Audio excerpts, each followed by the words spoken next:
Good evening and welcome to Tucker Carlson. Tonight, America's border control system is collapsing into dust. Lawmakers in Washington are doing nothing about it still. Now the crisis has gotten so bad that the Border Patrol is transporting illegal immigrants deep into the United States and then simply leaving them at bus stops. Trace Gallagher has more on this developing story tonight. Trace?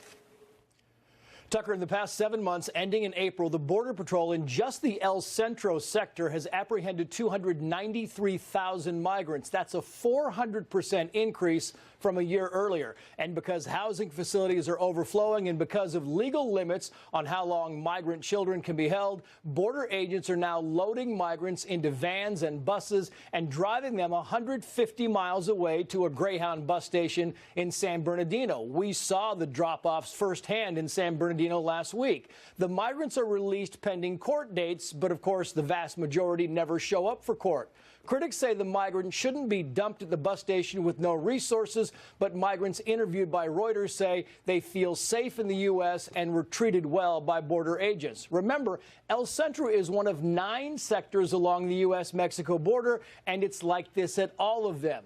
Customs and Border Protection calls the situation both a humanitarian and operational crisis. Meantime, about 30 miles from San Bernardino, an unknown number of migrants were flown to the Border Patrol facility in Murrieta, California. But some members of the community were quick to stand in front of the Border Patrol gates to let the migrants know they were not welcome to stay.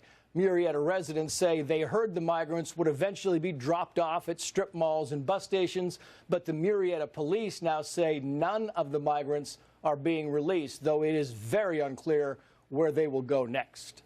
Tucker. That is the question. Trace Gallagher on that story for us. Thanks a lot, Trace. Yep. So take 3 steps back and assess what you've just heard. Federal agents are dumping thousands of illegal aliens at bus stations and then simply walking away. They don't want to do it. They have no choice. Congress won't help them. Our system is in total collapse. Nobody's even trying to protect you or our country. Kirsten Gillibrand is a U.S. Senator and a Democratic presidential candidate. She thinks what is happening is just fine. On Sunday, Gillibrand went on television to explain that we have no right to detain illegal immigrants. Instead, they should be released directly into our country.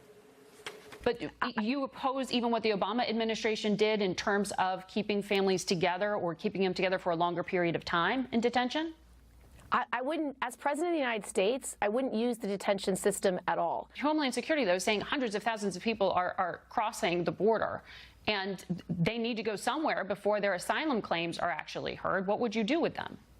They don't need to be incarcerated. They can, if they're given a lawyer and given a process, they will follow it. It goes without saying that functioning societies don't operate like this. Countries that care about their people enforce their own laws. Our leaders are decadent and narcissistic. They care only about themselves. They will never defend our nation. That's obvious, and the rest of the world knows it. The American piñata has been getting pummeled for decades, and now it has finally come apart. Our national wealth is up for grabs by whomever gets here first, and they are coming. Over just the past year, 1% of the entire population of the nation of Guatemala has moved to the United States. The Wall Street Journal piece last month described the plight of that country's villages. Some of them are literally depopulating as people stream north to America's generous welfare state.